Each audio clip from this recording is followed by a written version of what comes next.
नमस्कार किसान साथियों, आज हम बात करेंगे गेहूं की फसल के अंदर पैदावार कैसे बढ़ाएं। यानी लास्ट टाइम में आप लोगों को मुख्यतः कौन कौन सी बातों पर ध्यान रखना है और आप लोग अच्छा उत्पादन ले सकते हैं।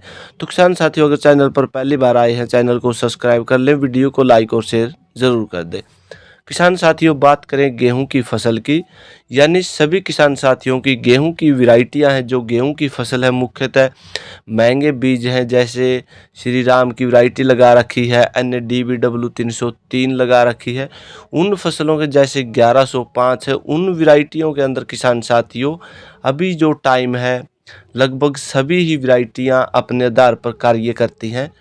तो किसान साथियों, अभी का जो टाइम है दूधा भराई का टाइम है, यानी जो आपकी कच्ची बालियां हैं उनके अंदर दाना बनना शुरू हो चुका है। तो किसान साथियों, इस टाइम पर आपको विशेष जो सावधानियां वह कौन सी हैं, आपको मैं वीडियो के माध्यम से साझा करूंगा। और जो गेहूं की फसलें हैं हमारे कई क्षेत्रों के अंदर, भारत के अंदर बहुत ही अधिक जो मार्च के फर्स्ट सप्ताह के अंदर बारिश हुई थी, मूसलाधार बारिश हुई है और अधिक ओलावृष्टि हुई है। उसके कारण जो अगेती गेहूं की फसलें थी वो बिछ चुकी है अपने खेतों के अंदर। तो किसान साथियों, उसका भी साथ ही साथ आप लोगों को एक नाजुक सा नुस्खा है जो वीडियो के माध्यम से साझा करूंगा, और जो सफल नुस्खा है। तो किसान साथियों, मुख्यतः पहले बात करेंगे जो गेहूं की फसलों के अंदर दूधा भराई की टाइम है और इस टाइम पर उत्पादन कैसे आप लोग बढ़ा सकते हैं। यानी बिछी हुई फसलों में भी आप लोग इसका प्रयोग कर सकते हैं।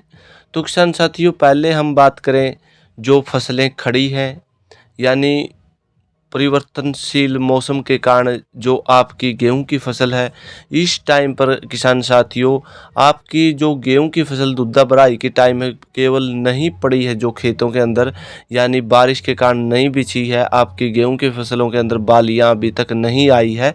तो किसान साथियों, आप लोग इस टाइम पर 05234 और 0050 का एक स्प्रे अवश्य कर लें, ताकि आपको आने वाली टाइम में जो उत्पादन की समस्या है, जो दाना पिचका हुआ है और जो दानों की संख्या है, तो किसान साथियों आपको अधिक उत्पादन मिलेगा और दानों की संख्या अच्छी और अधिक मिलेगी। साथ में जो मोटाई है वो दाने की अच्छी मोटाई आपको मिलेगी, अच्छी शेप मिलेगी।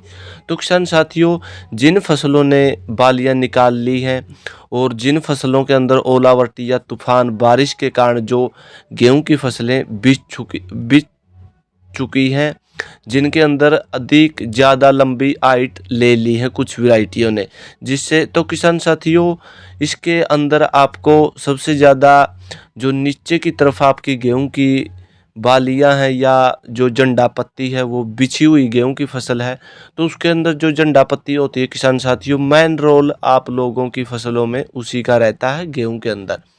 तो आपको जंडा पत्ती जिस अवस्था में है, यानी निचले भाग के अंदर आपको दिखाई देगी, तो आप लोग हल्का फुल्का अगर पानी लगाना चाहते हैं तो आप लोग लगा सकते हैं।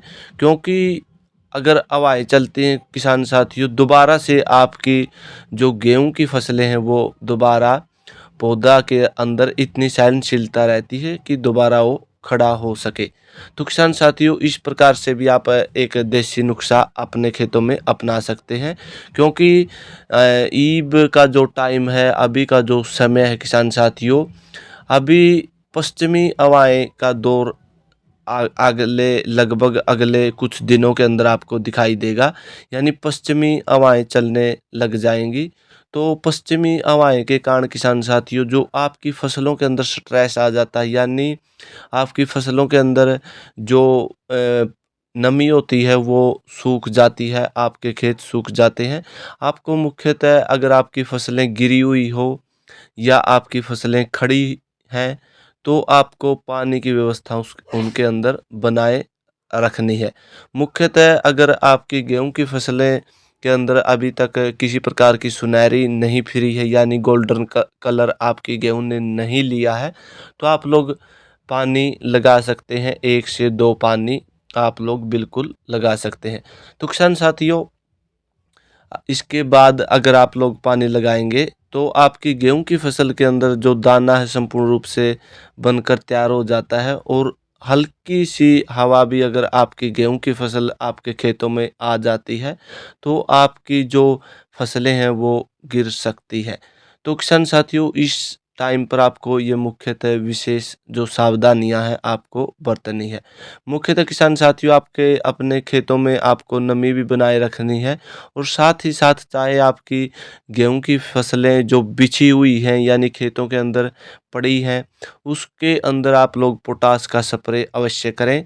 यानी हो सके तो 1 सप्ताह के अंदर 2 स्प्रे बिल्कुल ज़रूरी है।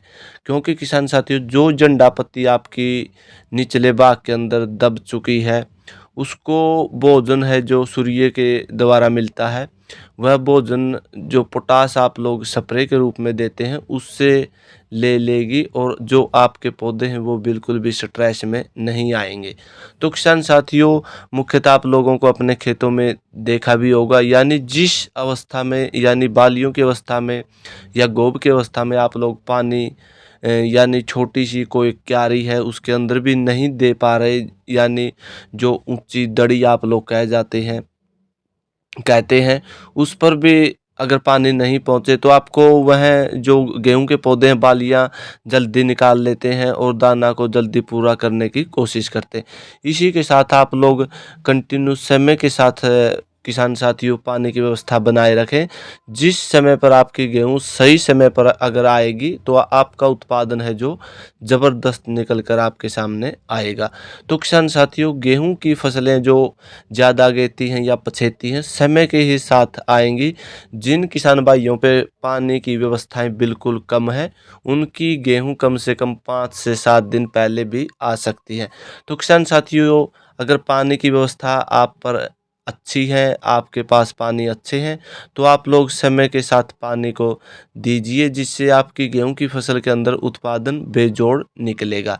तो इस टाइम पर पानी की व्यवस्था आप लोगों को बिल्कुल 100% बनाए रखनी है। अपने खेतों में नमी की व्यवस्था बिल्कुल बनाए रखनी है। तो किसान साथियों, अगर आपको जानकारी अच्छी लगी हो, चैनल को सब्सक्राइब कर लें, वीडियो को लाइक और शेयर जरूर कर दें। राम राम किसान साथियों।